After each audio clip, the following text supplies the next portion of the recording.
What's going on, ladies and gentlemen? Thank you so much for tuning in. It's me, Mikey Pipes. Today is Wednesday, May 31st, 2023.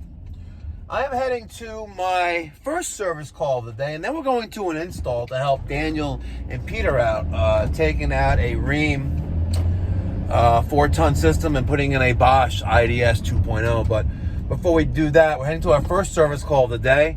We are doing a central air conditioning maintenance. We're actually going to a service call where I installed Pipe Doctor's last Trane system. We have not installed another Trane branded equipment since this install, which was during COVID, actually, in 2019, 2020. Why, you may ask? Well, they say it's hard to stop a Trane. If you ask Ted Cook, it's hard to stop a Trane unless you're a snake wrapped around the condenser fan motor blade. That'll stop a Trane. Or unless you have an evaporator coil leak and the system is 9 months old. Yeah, TAM 9 with an evaporator coil leak. Yep, and it's also the reason why I don't install Rheem anymore either. Proven winners, ladies and gentlemen. I know everyone, knows I install Bosch and Carrier, but and you'll have your reservations for both brands, but that works for me. All right, we're doing a central air conditioning tune-up. Smash that thumbs up button. Let's get the show on the road. All right, we already checked the coil resistance on the contactor. We had 14 ohms, so that's good. Checking the single capacitor, which is rated 35 plus or minus 5. And we're reading 33.5, so we're 0.25 away from it really not being within specification, so time for change.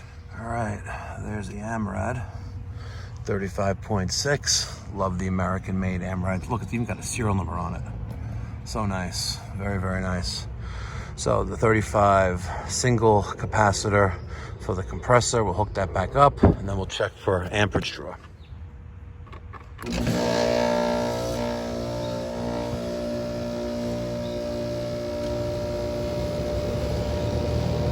Alright, not bad at all. Checking both legs, so we have 10 on one,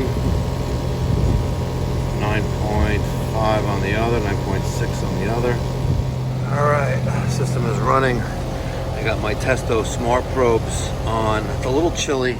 We're at 53 degrees. It's a little after 8:10 in the morning.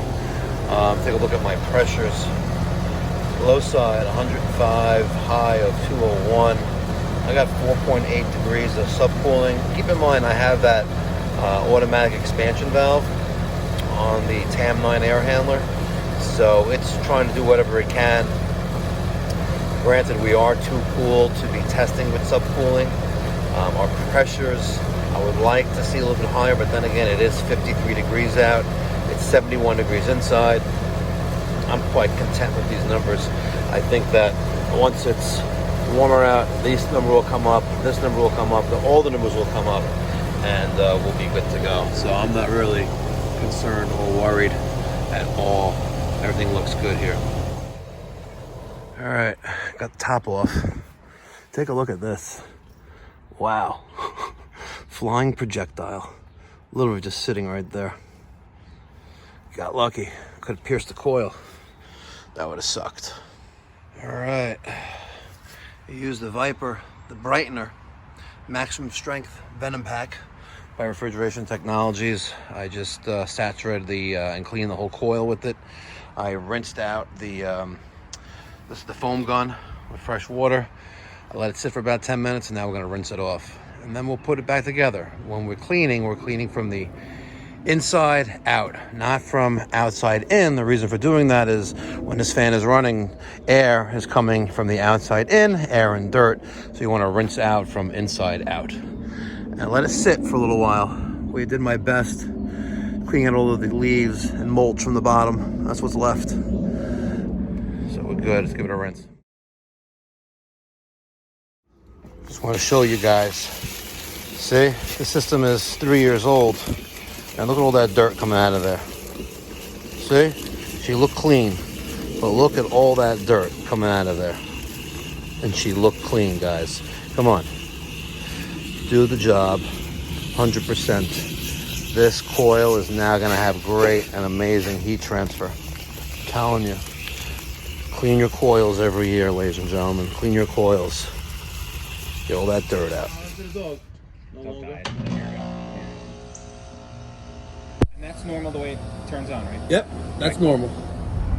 Yep, that's normal for a Trane. That's how they sound when they start up. One thing I want to stress here, at the completion of the service call, I turned the thermostat back on, set it to a lower temperature than what it's set to, allowing for the system to come back on, because the last thing that you want is a recall, like, hey, you know, maybe you've got to plug the disconnect back in right, or something else, you know, got disturbed when you were cleaning the coil and before you wrapped up for the service call. So don't forget that. Turn the system back on before you leave, and then have them turn the thermostat back to a temperature that they like it to be set to. All right, guys, thank you so much for watching. Hope you enjoyed this little video. Smash that thumbs up button and consider subscribing. Thanks for watching. Be well, God bless, stay safe.